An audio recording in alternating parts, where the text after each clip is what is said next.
Kozhikode കോടഞ്ചേരിയിലെ aided school അധ്യാപികയുടെ മരണത്തിൽ വിശദീകരണവുമായി താമരശ്ശേരി അതിരൂപത കോർപ്പറേറ്റ് മാനേജ്മെന്റ്.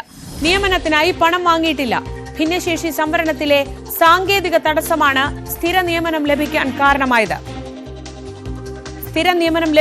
തടസ്സമായത്. മാനേജ്മെന്റ് താൽക്കാലിക ധനസഹായം നൽകിയിരുന്നു എന്നുമാണ് അതിരൂപതയുടെ വിശദീകരണം. അതേസമയം ജീവനൊടുക്കിയ അലീന ബെന്നിയുടെ പോസ്റ്റ്മോർട്ടം നടപടികൾ ഇന്ന് നടക്കും. MS അനീഷ് കുമാർ വിവരങ്ങളുമായി. അനീഷ്, ഇന്നലെ അലീനയുടെ മരണത്തിന് പിന്നാലെയാണ് ഈ തരത്തിൽ ജോലിയുമായി ബന്ധപ്പെട്ട പ്രശ്നങ്ങൾ, ശമ്പളം ലഭിക്കായ്മ, ജോലിയിലെ സ്ഥിരതയില്ലായ്മ, ഇതൊക്കെയാണ് ഈ ആത്മഹത്യയിലേക്ക് നയിച്ചത് എന്ന് കുടുംബം ആരോപിച്ചത്. അതിന് പിന്നാലെയാണ് ഇപ്പോൾ അതിരൂപതയുടെ ഭാഗത്തു നിന്ന് ഈ ഒരു വിശദീകരണം വരുന്നത്.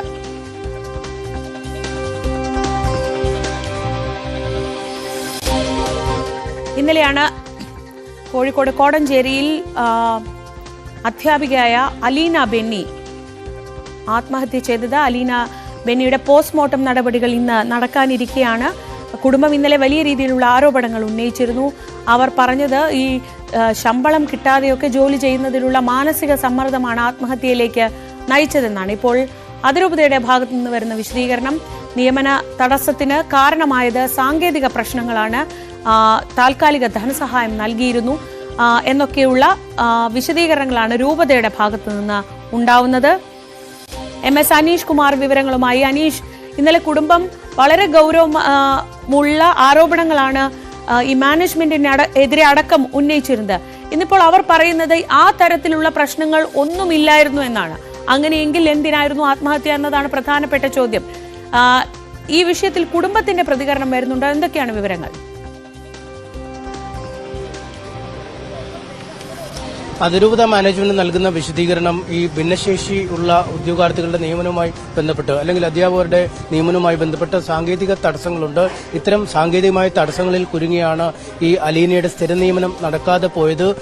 മറുവശത്ത് സംഭാവന, അതായത് വലിയ തോതിലുള്ള 13 ലക്ഷം രൂപയാണ് കോഴപ്പണമായി ഈ നിയമനത്തിന് അലീനയുടെ കുടുംബം രൂപത കോർപ്പറേറ്റ് മാനേജ്മെന്റ് നൽകിയത്. ഇത്തരത്തിലൊരു സംഭാവന തങ്ങൾ സ്വീകരിച്ചിട്ടില്ല എന്നും പറയുന്നു. പക്ഷേ നമ്മൾ രാവിലെ അലീനയുടെ കുടുംബവുമായി, അച്ഛനുമായി സംസാരിച്ചപ്പോൾ ഈ കോർപ്പറേറ്റ് മാനേജ്മെന്റിന്റെ അവകാശവാദങ്ങൾ അടിസ്ഥാനരഹിതമാണ് എന്ന് അദ്ദേഹം പറയുന്നു. 13 ലക്ഷം രൂപ താനാണ് ഈ കോർപ്പറേറ്റ് മാനേജ്മെന്റ് ഓഫീസിൽ കൊണ്ടുപോയി കൈമാറിയത്. ഇതിന് രസീതോ മറ്റ് രേഖകളോ ഒന്നും അവരുടെ പക്കൽ നിന്നും നൽകിയിരുന്നില്ല.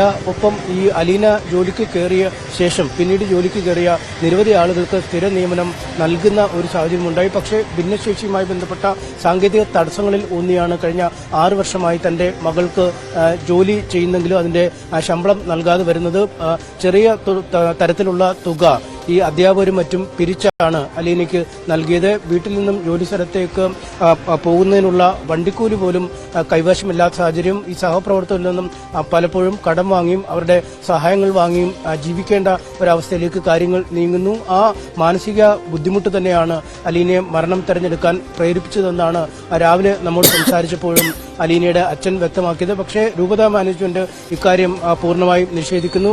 2 തരത്തിലാണ് ഇതിൽ ഈ പ്രശ്നങ്ങളുള്ളത്. കാരണം സംസ്ഥാനത്തൊട്ടാകെ 100 കണക്കിന് ഭിന്നശേഷിയുള്ള ആളുകൾ, ഉദ്യോഗാർത്ഥികൾ ഇതുപോലെ സ്ഥിര നിയമനം ലഭിക്കാതെ ബുദ്ധിമുട്ടുന്നുണ്ട് എയ്ഡഡ് സ്കൂളുകളിൽ. അത് സാങ്കേതികമായ നടപടിക്രമങ്ങളാണ് ഇതിന്റെ പിന്നിൽ എന്ന വിമർശനം ഒരു വശത്ത് വരുന്നു. സമൂഹ മാധ്യമങ്ങളിലടക്കം ഇതിനെക്കുറിച്ച് വലിയ തോതിലുള്ള പ്രതികരണങ്ങൾ ഉണ്ടാവുന്ന ഒരു സാഹചര്യം ഉണ്ടാവുന്നു. മറുവശത്ത് ഭിന്നശേഷിക്കാരായ ഉദ്യോഗാർത്ഥികളാണെങ്കിൽ പോലും വൻ തുക കോഴ വാങ്ങി മാത്രം നിയമനം നൽകുന്ന ഒരു സാഹചര്യത്തിലേക്ക് കാര്യങ്ങൾ നീങ്ങുന്നു. അതായത് വലിയ തോതിലുള്ള ഒരു കച്ചവടമാണ് ഈ ഉദ്യോഗവുമായി ബന്ധപ്പെട്ട് ഈ പല മാനേജ്മെന്റുകളിലും നടക്കുന്നത്. സർക്കാരാണ് ശമ്പളം നൽകുന്നത്, സർക്കാരാണ് സ്കൂളിലെ മറ്റ് അടിസ്ഥാന സൗകര്യങ്ങളൊക്കെ നൽകുന്നത്. അപ്പോഴും വലിയ കോഴ വാങ്ങി മാത്രം നിയമനം നടത്തുന്ന ഒരു രീതി നിൽക്കുന്നു. അതിന്റെ ഒരു ബലിയാട് കൂടിയാണ്, അതിന്റെ ഒരു ഇര കൂടിയാണ് അലീന എന്ന് നമുക്ക് പറയേണ്ടി വരും. എന്തായാലും വലിയ തോതിലുള്ള ഒരു മനസാക്ഷി ജനവികാരം ഉയരേണ്ട ഒരു വിഷയം തന്നെയാണ് എന്ന് ഈ മേഖലയിൽ പ്രവർത്തിക്കുന്ന ആളുകൾ പറയുന്നു. എന്തായാലും അല്പസമയത്തിനകം